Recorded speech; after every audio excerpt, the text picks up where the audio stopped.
Alright, let's see.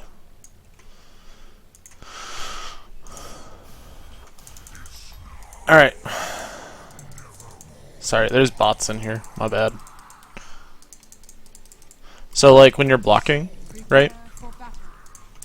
This is something that's, like, true in general. So, the top rune right here is considered the better rune when you're contesting for the bounty rune. And the reason for that is that it takes this distance from the top rune to the mid lane is shorter than the distance from the bottom rune to the mid lane. Like, do you see the difference?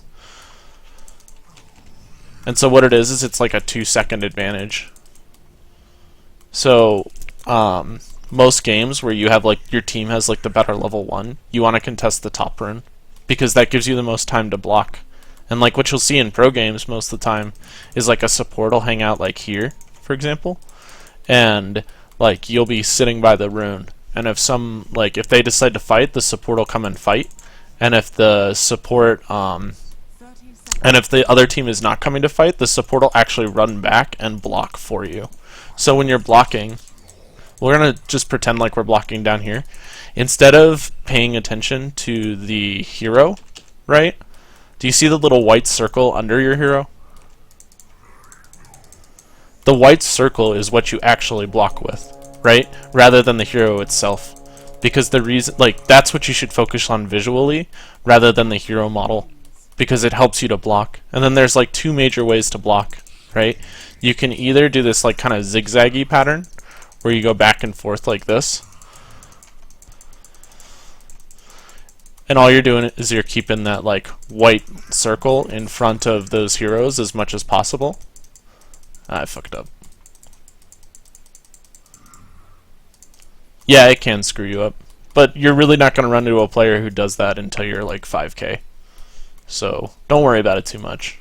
That was like an advanced mechanic guide that I made. That's like really advanced. Like I used that to destroy 4.5k mids. So like, don't worry about that too much. Yeah, like it's a cool little trick. But Dota's got a lot of little cool little tricks. Then the other way to block, right, is to use the like stop key, where you like stop cast your hero and you kind of do this thing. That one's a little bit more difficult because it's a little more random. But in general, like this side to side is pretty good. I would say it's like one of the better blocks. What I'd recommend for it though is like in terms of your camera, you can actually center your camera on your hero the whole time and it makes it easier to block. So like I don't know what your key is for your hero, but if you press that key and hold it, then the camera will stay on your hero the whole time, and then all you have to do is just zigzag with your mouse. Does that make sense?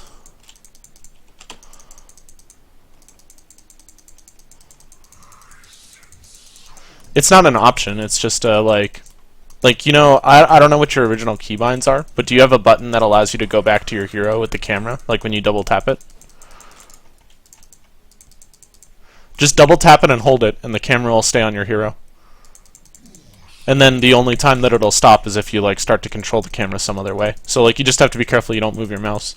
So try it. Let's block.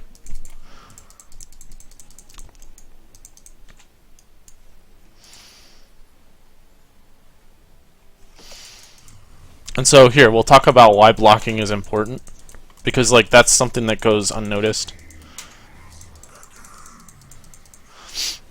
So most of the time the reason you block, right, is that you want the creep wave to be right here. Because you can stand like in a really safe place and farm. So like right now versus this SF, there's like no way I can get ganked right here or die. Like even if he starts to play aggressive on me, it's just not going to happen. Whereas when we're fighting over here, for example, look how far away I have to stand from my tower. I'm also really vulnerable to ganks, right, from over here. Now if you come down and you stand in the river, do you see how your vision kind of gets messed up? You can't see this hill anymore. You can't see up here very well. Like you can see this. But like this is when you actually want to gank mid, right? So like if I'm a support, I'm going to chill out here because this is like outside the tower vision. Oh, go away, Omni. And then whenever the hero walks down into the river, that's when I'm going to go and try for a gank. Oh man, Omni came. Saved my life. So basically, like when you're down in the river like that, you're vulnerable to being ganked, as well as vulnerable to like aggression from the other hero, right? Like if the other hero just runs up at you and they have boots and you don't and you're in the river, oftentimes you'll just die. That's kind of like how you died the second time in our 1v1, is I bought boots and you didn't. So I just ran at you because I was faster. And like there was enough time for me to close the gap on you.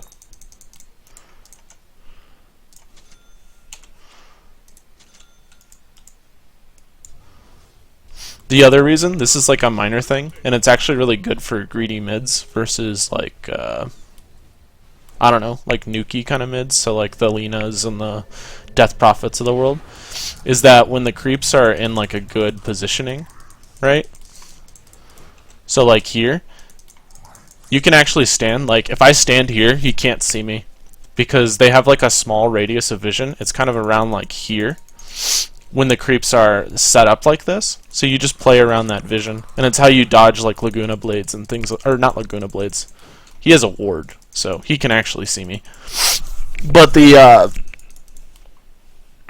it's how you dodge like Dragon Slaves, is you just hide in the fog, and then you come out to last hit essentially. But they even can't even see you last hit. So like right now, since he has creeps on the high ground, he can see me. But it's just something to keep in mind. It's like how, as a Shadow Fiend, like you can make it really hard to get Dragon Slaved by Lina, because she doesn't know where the frick you are on your hill. And the only way she can learn is by walking back up onto her hill. But that's like the biggest reason the block's super important.